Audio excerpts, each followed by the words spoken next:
جی ناظرین السلام علیکم۔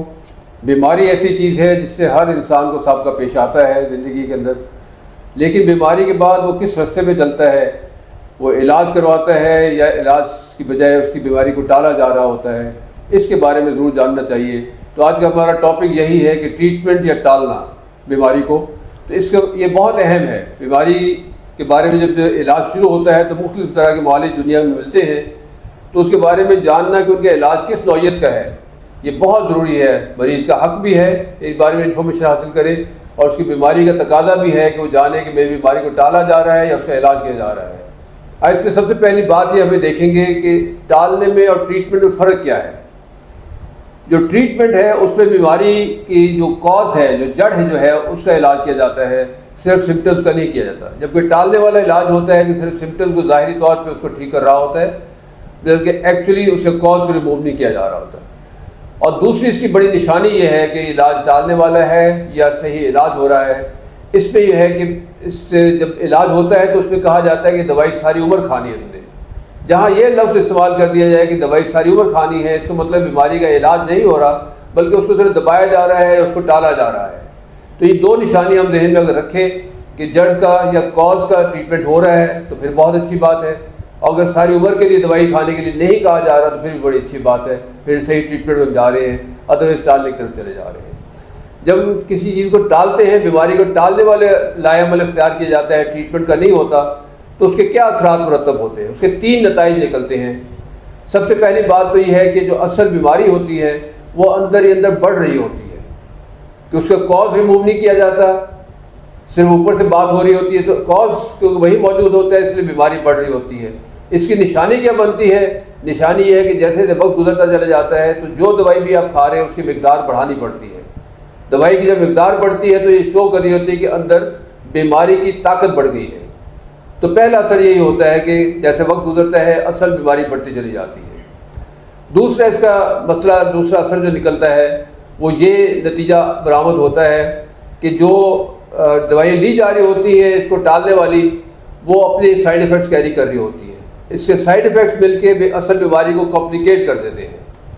اس کو سمپل ایگزامپل سے سمجھایا جائے گا، کسی کو شوگر کی بیماری ہے تو شوگر کو ٹالا جائے گا، اسے کہا جائے گا کہ ساری عمر یہ دوائیاں کھاتے رہو، انسولین لگاتے رہو، تو اندر ہی اندر اس کے سائیڈ ایفیکٹس کی وجہ سے اصل بیماری جو ہے شوگر کی وہ بھی قائم رہتی ہے عمر، اور نئی سے نئی بیماریاں، مثلا کڈنی کی بیماری اس میں ہو جائے گی، آنکھوں کے اندر موتیا آئے گا، لیور کے اوپر فیٹی لیور بن چلا جائے گا، ہارٹ کے پرابلم آئیں گے، اس کے ٹرائگلیسرائڈ طرف بڑھ جائیں گے۔ یہ ساری کمپلیکیشن آتی چلی جا رہی ہے صرف بیماری کو ٹالنے کی وجہ سے۔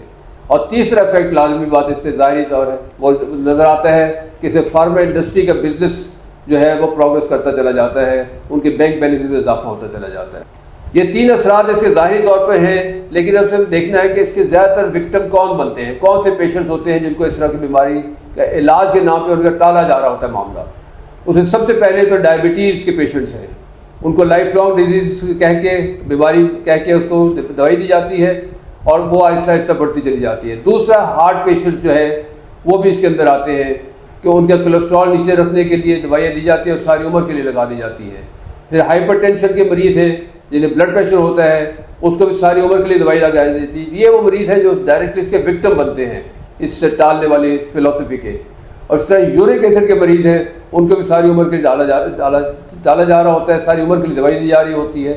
تو یہ چند ایک مریضوں کو میں نے ایگزامپل بتائی جہاں پہ یہ طریقہ استعمال ہو رہا ہے کہ ان کا ٹریٹمنٹ نہیں ہوتا بلکہ ٹالنے والی بات ہو رہی ہوتی ہے۔ اب فائنلی ہم اس طرف آتے ہیں کہ اس کا سولوشن کیا ہے، کیسے ہم اس سے نکلیں۔ سب سے پہلی بات تو یہ ہمیں کنونس اس کے بارے میں ہونا ہے، اپنے آپ کو ذہنی طور پہ قائل کرنا ہے کہ ذہنوں کو ہمارے جکڑا گیا ہے کہ اس سے نکلنا ممکن ہے، یہ غلط طریقہ علاج ہے، اس سے ٹالا جا رہا ہے بیماری کو، بیماریاں بڑھتی چلی جا رہی ہیں، تو اس کے بارے میں کنونس ہونا بہت ضروری ہے۔ اس کے بعد دوسری اسٹیج اس کے اندر یہ ہے کہ اپنے آپ کو مائنڈ کو اوپن مائنڈ کرنا ہے۔ بہت سی ریسرچز پڑھی ہوئی ہیں، نیٹ پہ پڑھی ہوئی ہیں، اور دنیا کے اندر ریسرچ ہو رہی ہے، اور آلٹرنیٹیو میڈیسن، بہت اچھی میڈیسن آ گئی ہیں جو کہ ٹالنے والا کام نہیں کرتی بلکہ پراپر علاج کرتی ہیں، روٹ کاز کو ریموو کرتی ہیں۔ تو ان کے لیے ذہن کھولا جائے، آؤٹ آف باکس تھنکنگ کی جائے اور ان کی ریسرچ کی جائے، تو ایسی دوائیاں مل جاتی ہیں جو کہ جرمنی میں، فرانس میں، UK میں، امریکہ میں، جہاں پہ ان پہ بہت زیادہ لیب ورک بھی ہوا ہے، اور وہاں یہ جو ہے دوائیاں یہ ڈیولپ کی گئی ہیں وہاں پہ بڑی آسانی سے۔ تو دوسرا اسٹیج یہی ہے کہ اس کے بارے میں اپنا ذہن کھلا رکھا جائے۔ اور ایک اور مرحلہ اس کے اندر یہ ہے کہ اس کے بارے میں ایک ہوپ ضرور رکھی جائے کہ یہی ایک علم نہیں ہے جہاں سے ہمیں علاج ملنا ہے، بلکہ ہر بیماری کا علاج اللہ تعالیٰ نے رحمان اور رحیم ہونے کے ناطے سے پیدا کیا ہوا ہے۔ تو اس ہوپ کے تحت اس طرف تلاش کیا جائے، جب تلاش کرنے نکلتا ہے انسان تو پھر اسے بہت سے رستے مل جاتے ہیں۔ مزید اگر کوئی تفصیلات اس بارے میں جاننی ہو تو ضرور ہم سے رابطہ کریں۔ We are here to serve you. Thank you very much جی، اللہ حافظ۔